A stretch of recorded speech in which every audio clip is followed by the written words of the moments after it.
सम्मान मोहन जी का हुआ, बालू राम जी, बोलता राम जी, जोधा राम जी और धर्मपाल जी, उनके परिजनों का सम्मान होगा।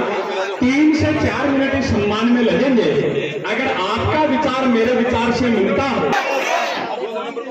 पुरखों ने जिनके परिजनों ने अपने प्राण उत्सर्ग किए हैं इस माटी के लिए, तो शेरू राम जी, बाला राम जी, बोलता राम जी, जोधा राम जी और धर्मपाल जी, इनके परिजन मंच पर सारे सामूहिक रूप से उपस्थित हैं।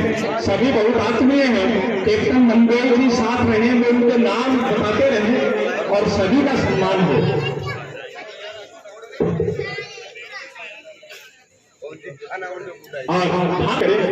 भारत माता की।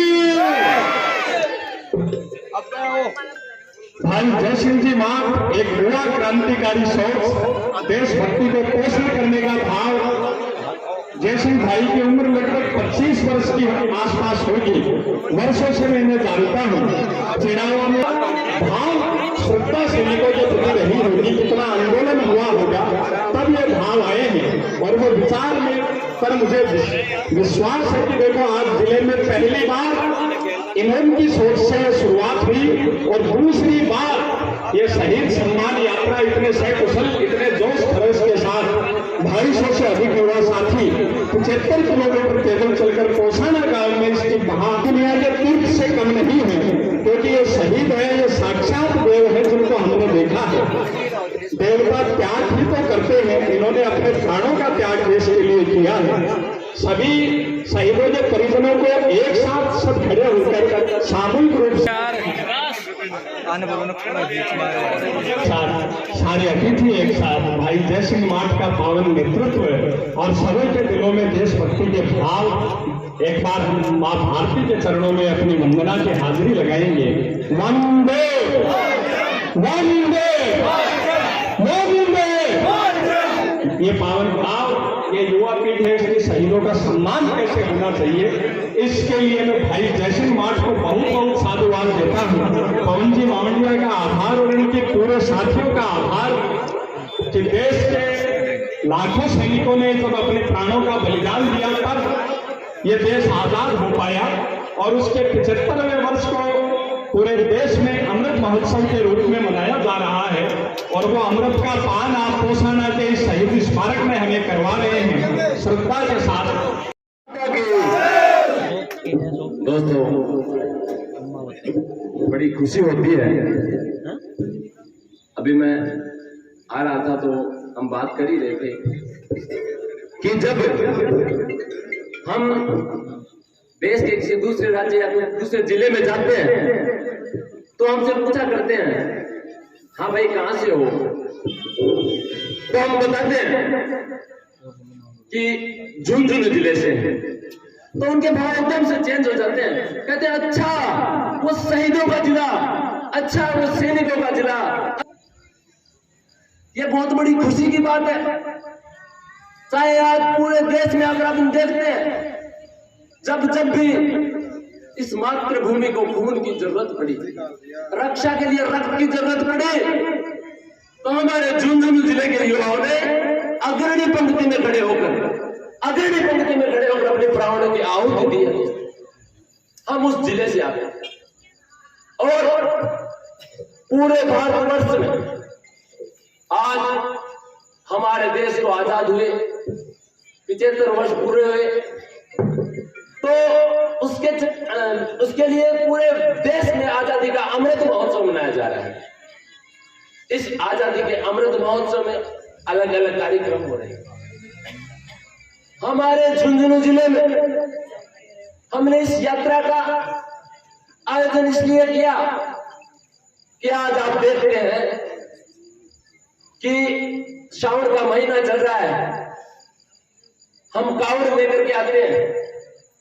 हमारे भगवान में इतनी आस्था होती है कि हम 100 किलोमीटर भी चल लेते हैं तो पता ही नहीं लगता। ठीक उसी प्रकार जो शहीद है ये भी अपने भगवान है।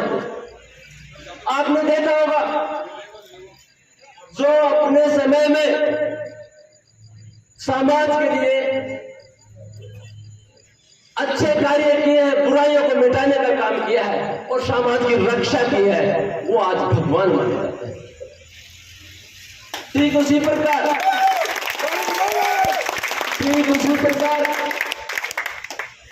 हमारे वीर शहीद भी अपनी देश की रक्षा के लिए अपने प्राणों की आहुति दे देंगे, इसलिए वो भी हमारे भगवान हैं।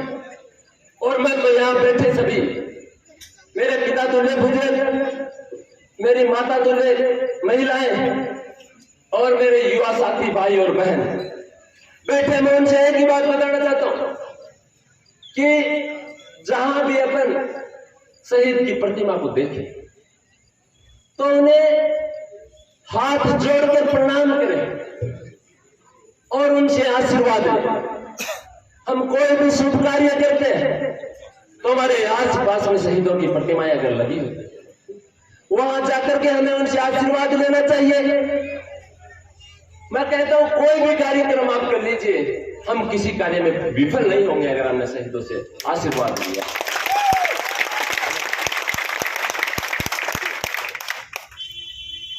ये त्याग, तपस्या और बलिदान का जिला है। अनेकों अनेक ऐसे योद्धा जिन्होंने सीमा पर जाकर इस मातृभूमि की रक्षा के लिए प्राण देने में एक मिनट भी नहीं लगाई। पितामह भीष्म ने महाभारत के अंदर एक बात कही थी कि देश की जो सीमा होती है वो माँ के वस्त्रों के समान होती है। जिस प्रकार से माँ के वस्त्र होते हैं वैसे ही देश की सीमाएं पवित्र होती हैं। इसलिए इस माटी के प्रत्येक लाल का, माता के प्रत्येक पुत्र का ये कर्तव्य होता है कि वो माँ के वस्त्रों की रक्षा करे, इस देश की सीमा की रक्षा करे। और उसको चरितार्थ अगर किसी ने किया तो इन तोषाना की वीर धरा के 500 सपूतों ने किया। इनको मैं भारतीय जनता पार्टी की ओर से और मेरी ओर से करबद्ध प्रणाम करता हूं, इनके चरणों में वंदन करता हूं। मैं आप सब इस इतनी लेट यहाँ 4 बजे जिस प्रकार से आदरणीय नंद सिंह जी ने बताया कि 4 बजे यहाँ यात्रा पहुंचने वाली थी, लेकिन रास्ते में जगह जगह युवा साथियों ने बड़े जोश और खरोश के साथ यात्रा का स्वागत किया। इस वजह से लेट हुई, इसके लिए भी मैं आप सब लोगों के हाथ जोड़ के आपसे खेद व्यक्त करता हूँ, आपसे सॉरी मांगता हूँ। मित्रों, यहाँ हमारी माता और बहनें बैठी हैं। आप सब लोग कहीं गूगो जी की जात देती हो, कहीं जड़ूला उतरवाती हो, कहीं वीर तेजा जी का उतरवाती हो, कहीं हीरामल जी की जात देते हो। आपने कभी सोचा कि ये कोई वैसे कोई ऊपर से आए हुए लोग नहीं थे। जिस प्रकार से हमारे इन 5 शहीदों ने इस भारत माता की रक्षा के लिए अपने प्राणों की आहुति दी, उसी प्रकार से एक समय में कभी वीर तेजा जी ने, कभी गूगो जी ने, कभी हीरामल जी ने समाज के लिए लड़ाई लड़ी, धर्म की रक्षा के लिए अपने प्राणों की आहुति दी, लड़ाइयां लड़ी।